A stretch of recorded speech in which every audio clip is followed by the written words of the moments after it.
Hello friends, मैं हूं अंशुमन। आज हम इंटेंशन, नॉलेज और मोटिव के बीच का डिफरेंस जानेंगे। सबसे पहले हम इन तीनों का मीनिंग समझेंगे। इंटेंशन का मतलब होता है किसी कंसिक्वेंस को प्रोड्यूस करने का माइंड में डिज़ायर होना। जैसे कि ए का बी को जान से मारने का डिज़ायर है, तो अगर ए बी के वाइटल बॉडी पार्ट पे गन से शूट कर देता है, तो ये शो करता है कि उसकी डेथ करने की इंटेंशन थी। लेकिन अगर वो लेग में शूट करता है तो ये माना जाएगा कोई इंटेंशन नहीं है डेथ करने की। नॉलेज का मतलब होता है किसी को अपनी एक्ट के कंसिक्वेंस का पता होना। जैसे कि मैरिज में कुछ लोग सेलिब्रेशन के टाइम हवा में गन से फायर करते हैं। मैरिज में इतने लोग होते हैं आसपास, तो ऐसी सिचुएशन में उसको पता है कि हवा में गन फायर करने का जो एक्ट है उससे किसी की डेथ भी हो सकती है। तो यहाँ माना जाएगा कि वो एक्ट करते टाइम उसे नॉलेज थी कि उसकी एक्ट का ये कॉन्सिक्वेंस हो सकता है। मोटिव का मतलब होता है किसी एक्शन को करने के पीछे का पर्पस। वो मोटिव ही होता है जो किसी को इंटेंशन फॉर्म करने के लिए प्रेरित करता है। जैसे कि एक भाई दूसरे भाई की ज़मीन हड़पना चाहता है, तो ये मोटिव है उसका। और इस मोटिव को फुलफ़िल करने के लिए वो माइंड में भाई की डेथ करने की इंटेंशन फॉर्म करता है। तो मोटिव को फुलफ़िल करने के लिए ही इंटेंशन फॉर्म की जाती है। हमने इनके मीनिंग से ये तो जान लिया कि ये तीनों माइंड से रिलेटेड हैं। लेकिन अब हम देखेंगे कि क्या ये तीनों मेंसरिया हैं कि नहीं। Intention highest degree of mens rea है और knowledge lesser degree of mens rea. मतलब अगर कोई कैजुअली एक्ट करता है तो माना जाएगा उसको नॉलेज थी उस एक्ट के कॉन्सिक्वेंसेस की। लेकिन अगर एक्ट पर्टिकुलर है कि ये कॉन्सिक्वेंस होना ही है, तो माना जाएगा उसके माइंड में इंटेंशन थी वो कॉन्सिक्वेंस प्रोड्यूस करने की। जैसे कि एक सपेरा अपने दुश्मन के बेड पे रात को कोबरा सांप को छोड़ दे, तो उसको पता है कि उसकी इस एक्ट का कॉन्सिक्वेंस डेथ ही है। तो माना जाएगा कि उसके माइंड में इंटेंशन थी डेथ कोज करने की। लेकिन अगर वही सपेरा गांव में सांप का खेल दिखा रहा होता है और सांप किसी को काट लेता है और उसकी डेथ हो जाती है, तो इस केस में ये माना जाएगा कि उसको नॉलेज थी कि उसके सांप का खेल दिखाने का ये भी कॉन्सिक्वेंस हो सकता है कि वो किसी को काट ले और डेथ हो जाए। लेकिन यहाँ इंटेंशन इसलिए नहीं हुई क्योंकि बेडरूम में सांप छोड़ने वाली सिचुएशन में तो उसको पता था कि उसकी इस एक्ट से डेथ हो जाएगी, सर्टेन था वो। लेकिन सांप का खेल दिखाते टाइम वो जो जो सांप ने काटा, वो उसने खुद खुद इंटेंड नहीं किया। बस उसको ये नॉलेज थी कि सांप का खेल दिखाते टाइम वो किसी को काट भी सकता है। अगर किसी का कोई क्राइम करने की इंटेंशन है तो ये माना जाएगा कि उसको नॉलेज भी है कि उसकी एक्ट से क्या क्राइम हो सकता है। जैसे बेडरूम में स्नेक रखने वाले एग्जाम्पल में इंटेंशन तो है, बट नॉलेज भी तो है कि क्या हो सकता है उसकी इस एक्ट से। तो इसका मतलब इंटेंशन जीनस है और नॉलेज उसकी एक स्पीसीज।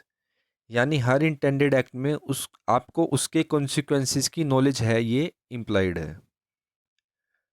अगर हम मोटिव की बात करें तो ये मेंसरिया का एग्जाम्पल नहीं है। तो किसी क्रिमिनल एक्ट को करते वक्त एक्यूज्ड का मोटिव गुड था कि बैड, इसके बेसिस पे एक्यूज्ड को पनिश नहीं किया जा सकता। जैसे कि एक जल्लाद है, उसकी किसी कैदी से बनती नहीं है जिसे कि फांसी की सज़ा मिली हुई है। अब फांसी वाले दिन जल्लाद उसे फांसी पे चढ़ाते वक्त खुश हो रहा है, तो यहाँ उसका मोटिव चाहे बैड हो, लेकिन उसका उसे फांसी पे चढ़ाना लॉफुल था क्योंकि ये कोर्ट का ऑर्डर था। ऐसे ही गुड मोटिव होने पे भी कोई एक्ट जो कि क्राइम है उससे लॉफुल नहीं बन जाएगा। जैसे एक आदमी अपने भूखे बच्चे को खाना खिलाने के लिए किसी शॉप से खाना चोरी कर लेता है, तो ये थेफ्ट होगा, इससे फ़र्क नहीं पड़ता कि उसका मोटिव अपने बच्चे की लाइफ बचाना था। जैसे हमने पढ़ा कि intention highest degree of mens rea है, इसका मतलब ये आईपीसी के ऑफेंसेस का इंग्रेडिएंट है। आईपीसी के हर ऑफेंस के लिए एक्टसरियस यानी गिल्टी एक्ट और मेंसरिया यानी गिल्टी माइंड चाहिए होता है।